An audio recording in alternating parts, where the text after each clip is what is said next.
तो आज के इस वीडियो में हम आपको मुख्यतः जो 10वीं विषय का सब्जेक्ट रहता है द्विघात समीकरण के बारे में आपको बताएंगे।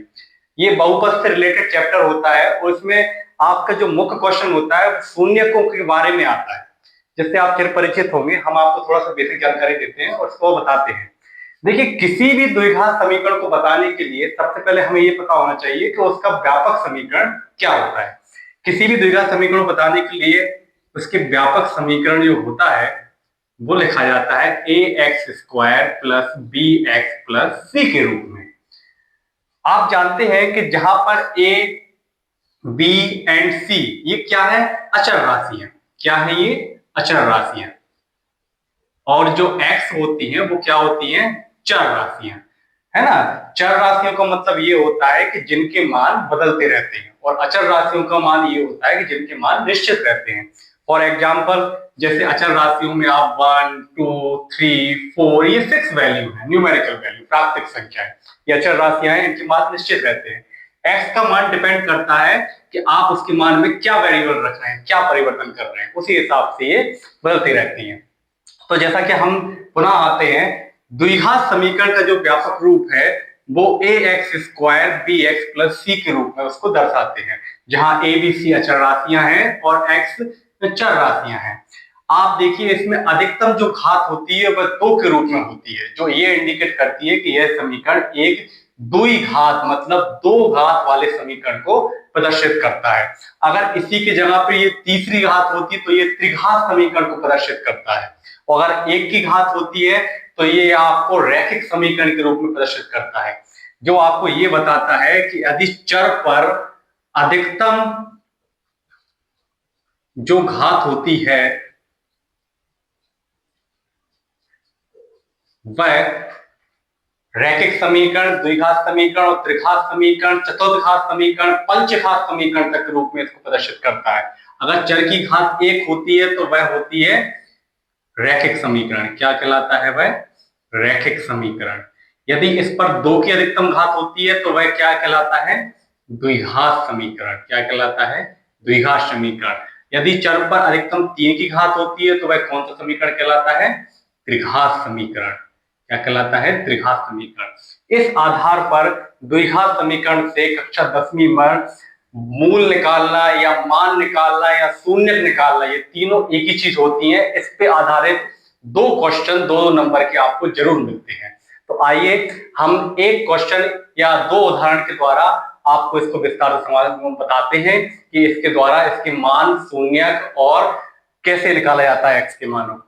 जैसे मान लीजिए हम इस समीकरण के उदाहरण के रूप में लिखते हैं कि x square minus 5x plus 6, ये किस प्रकार का समीकरण है? यह एक द्विघात समीकरण है। कैसे पहचाना? आपको देखना पड़ेगा कि हाँ, चर के ऊपर अधिकतम कितने की घात है? 2 की घात। तो यह इंडिकेट करता है कि यह जो समीकरण है वह द्विघात समीकरण को प्रदर्शित करता है। द्विघात समीकरण में इसके मूल को निकालने के लिए या इसके मान को निकालने के लिए हम सबसे चिर प्रतिष्ठित जो विधि होती है वह होती है गुणनखंड विधि। इसके द्वारा हम द्विघात समीकरण के मूल, मान या शून्य जो तीनों एक ही कहलाते हैं, इसको हम आराम से निकाल सकते हैं। तो आइए एक उदाहरण के द्वारा हम इसको समझते हैं कि इसके शून्यकों को हम कैसे निकालते हैं गुणनखंड विधि के द्वारा। देखिए, जैसे हमने एक उदाहरण लिया आपका x square minus 5x plus 6, यह एक द्विघात समीकरण को प्रदर्शित करता है। हमें इसके क्या ज्ञात करना है? शून्यकों को ज्ञात करना है। शून्यक या इसी को मान भी बोलते हैं या इसी को मूल बोलते हैं, या इसी को एक शब्द में बोले तो एक्स का मान। ये चारों जो वैल्यू होती है वो एक ही चीज को इंडिकेट करती हैं। तो हम गुणनखंड विधि के द्वारा आपको बताएंगे कि इसके शून्यकों को, मान को, मूल को या एक्स के मान को किस प्रकार से निकालते हैं। तो चलिए आइए हम समझते हैं। सबसे पहले हम ये देखेंगे कि आप जो ये समीकरण है द्विघात समीकरण को, इसको व्यापक समीकरण से हम वैल्यूअल करते हैं, तुलना करते हैं। तो हम जानते हैं द्विघात समीकरण का व्यापक रूप A X square plus B X plus C ये होता है। ax स्क्वायर वाला मान जो है वो x स्क्वायर है। अब आप देख रहे होंगे कि x स्क्वायर की जगह x स्क्वायर है, a की जगह कोई राशि प्रदर्शित नहीं है, तो हम ये मान के चलते हैं यहाँ अचर राशि एक इंडिकेट करते हैं। इसी प्रकार bx की तुलना करते हैं 5x से, जहां b का मान -5 है और x का मान x है एंड c का मान यहाँ पे 6 है। तो गुणनखंड विधि में सबसे पहले हम क्या करते हैं कि जो प्रथम राशि होती है, प्रथम द्वितीय, इसको तृतीय प्रदर्शित कर दीजिए। प्रथम राशि एंड अंतिम तृतीय राशि, इनका जो अचर गुणांक होते हैं इनके आपस में हम गुणा करते हैं। तो यहाँ पर आप देखेंगे कि यहाँ पर a का गुणांक a है और c का गुणांक 6 है, तो 1 गुणे 6 बराबर क्या आ गया, 6 आ गया। अब आप देखेंगे कि 6 के ऐसे गुणनखंड निकालने हैं कि गुणा करने पर 6 आए और जो बीच का मान है जोड़ने पर 5 आए। तो आप देखेंगे इसके बहुत सारे गुणनखंड निकाल सकते हैं, जैसे कि 1 गुणे 6 1 6, 6 गुणे 1 6 1, 3 इंटू 2 3 दूनी 6, 2 इंटू 3 2 तिया 6। अब आप देखेंगे, आप देखिए क्या 1 और 6 को जोड़ने पर 5 आ रहा है, नहीं आ रहा है, 7 आ रहा है, तो ये हम गुणनखंड नहीं लेंगे। 6 और 1 को जोड़ने पर क्या 5 आ रहा है, नहीं आ रहा है, तो ये गुणनखंड भी नहीं लेंगे।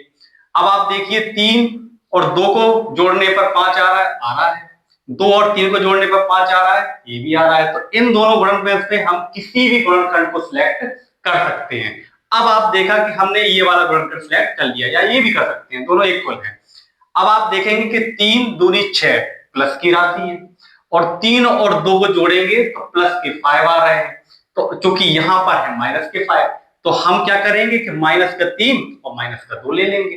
तो -3 और -2 -5 और -3 इंटू -2 प्लस के 6, तो जो बीच की राशि है वो -3 और -2 में टूट गई आराम से। अब आप देखेंगे पहली जो गुणांक रहता है वह व्यवस्थित रहता है, मतलब उसको स्थायी रहता है, उसमें कोई वेरिएबल नहीं रहता, सिर्फ बीच के मान में हम इसको परिवर्तन करते हैं।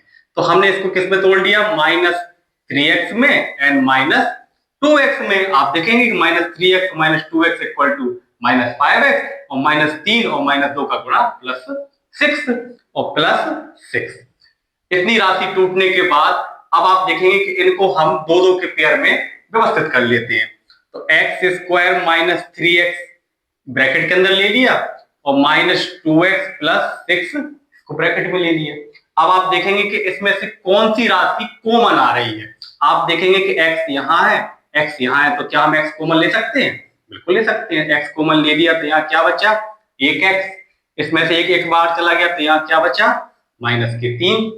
यहाँ माइनस, यहाँ पे क्या कॉमन ले ले हम, x तो यहाँ पे है नहीं है तो x कॉमन ले नहीं सकते हैं। आप देखिए यहाँ पे 2 × 6, तो 2 हम आराम से इसको कॉमन ले सकते हैं, क्योंकि ये राशि और ये राशि बिल्कुल इक्वल आना चाहिए। तो जैसे हमने इसको कॉमन लिया तो x एंड माइनस का गुणा अंदर होगा तो माइनस और 3। अब आप देखते हैं कि -x - 3 और x - 3 दोनों गुणनखंड सेम है ये, और अगर दोनों गुणनखंड ये सेम नहीं है तो कहीं ना कहीं हमारी जो बीच की राशि है उसमें हम अव्यवस्था कर लेते हैं। अब आप देखते हैं कि x - 3 यहाँ है, x - 3 यहाँ है, तो हम इसको सामने गुणनखंड इकट्ठा ले लेते हैं, मतलब इकट्ठा उसको कॉमन ले लेते हैं। तो x - 3 जैसे हमने इसको कॉमन लिया तो यहाँ से x - 3 बाहर चला गया, ये क्या बचा, x - 2, और यहाँ से भी बाहर चला गया तो क्या बचा, ये केवल 2।